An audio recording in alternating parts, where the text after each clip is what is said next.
Oh boy, do I have a good one for you guys today. When Evil Lurks. This is an Argentine horror movie that will shock you. It will not give you a break. You will ask for it. You will say, please don't go there. Don't do that. Have some pity on us. And it will just say, hell no, we're going there and then some. It's a very Argentine style approach to a concept that is been done time and again, but it just gives you no break. And it breaks that mold. You know, I saw The Nun 2, The Exorcist. I went to see it in the movies, and I couldn't even do a proper review from those movies. They're all so generic, so boring, so all the same. Now, when Evil Lurks, that is not it. When Evil Lurks will shock you. Don't worry about the language. Yes, this is an Argentine movie, meaning it is in Spanish. It's a different take of the demonic possession theme. It will do those things that you cannot believe. I saw a bunch of reviews to see if people thought the same thing. Yes, it has shocked people.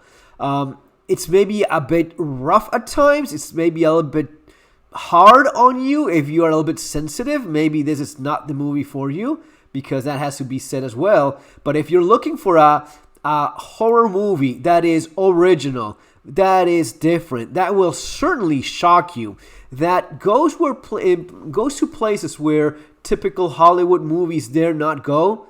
Again, The Exorcist, it was so lame, so generic, and even woke at the ending of The Exorcist, because The Exorcist is supposed to be a Catholic exorcist, and we cannot have that. We had an empowered black woman doing a witch ritual of some kind, which makes no sense whatsoever.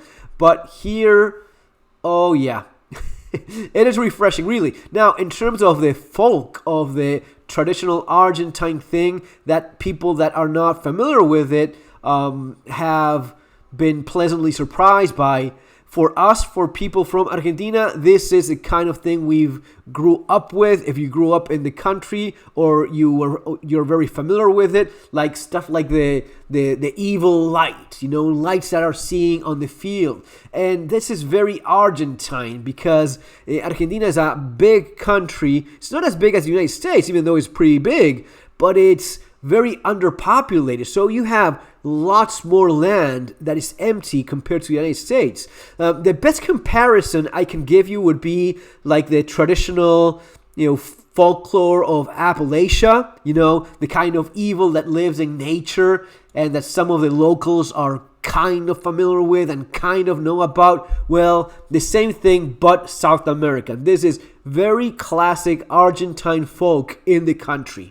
There is something evil out there in the fields, in those extensions of lands, in those miles that are empty, and there's no other people. There's just animals, grass, and country, and sky, and earth, and wind. And that's all you have. And people that live in these places for sometimes extended period of time without having a lot of contact with other folks, even like these two guys, this is typical country of Argentina. There's typical people that live in those fields. It's not quite gauchos, which, gauchos no longer exist, true gauchos, but these are people that live, and I met people like this, like those two in the beginning of the movie. These are people that have just a different way of life. They just speak a little bit calmer. They watch their words out a lot more.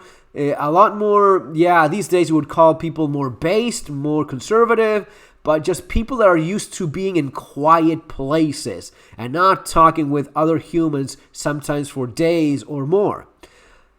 And that permeates into the culture, into those old big houses in the country, into those traditions. You do have somewhat of that native Indian thing mixed in between. I mean, it's not here in this movie, but it is part of the typical country folk of Argentina. And the idea of, it's a demonic possession, but with an Argentine twist. You have a guy that he's embichado. Embichado would be, he's bugged. The guy is bugged. what do you mean by bugged? What is he like? He has like bugs, like a insect infection? No, there's just something fucked up with him. That's basically what it goes. And it has like its own sets of rules, a little bit borrowed from Argentine country tradition, a little bit of its own creation there in between, a little bit of those rules that you do not do these things with someone that's been taken over by a demonic possession, because shit happens. Man, so refreshing. And yeah, it's really, something to be proud of, to see this coming out of your country when so many bad movies are still around. I went into this not having much expectations, and man, oh man, was I surprised. Very pleasantly so. 4 out of 5 stars. Very solid 4 out of 5 stars. Horror movie. Cannot recommend it enough. Guys, there you have it. See you next time. Take care.